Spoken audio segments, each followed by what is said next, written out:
আসসালামু আলাইকুম রহমতুল্লাহ বারাকাত। একটি সাকসেসফুল কেস ভিডিও ডেমনস্ট্রেট দিচ্ছি যে মাসুম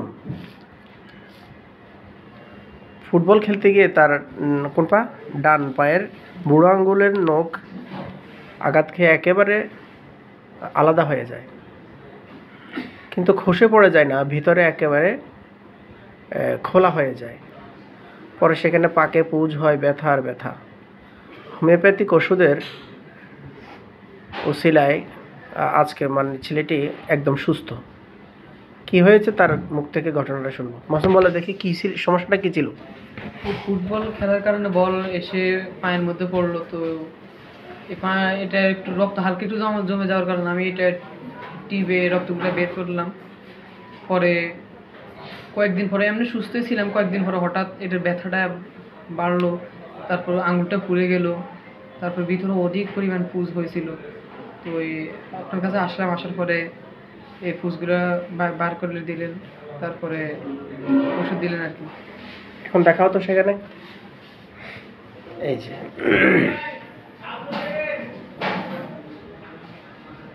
এলোপ্যাথিক চিকিৎসা চলছিল।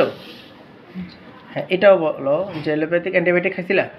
খাইছে, কিন্তু আসলে একটু ব্যথা ট্যাথা কমছে, কিন্তু জিনিসটা নিরাময় হইতেছিল না। তো পরক্ষণে ওর বাবা আমার কাছে নিয়ে আসছে। তো যিনি আমাদের এখানে নিউ মার্কেট জামে মসজিদের ইমাম মাওলানা আলতাফ সাহেব, ওনারই ছেলে খুবই প্যাথেটিক ছিল, অবস্থাটা খুবই ভয়ানক ছিল। ছেলেটা হাঁটতেই পারতেছিল না কোনো অবস্থাতেই। তো লক্ষণ দেখে প্রথমে আমি হালকা ছোট সার্জারি করে ফেললাম। একেবারে পুঁজ মনে করেন এক গ্লাসের মতো বেরিয়েছে, ঠিক না? ঠিক কি না? তো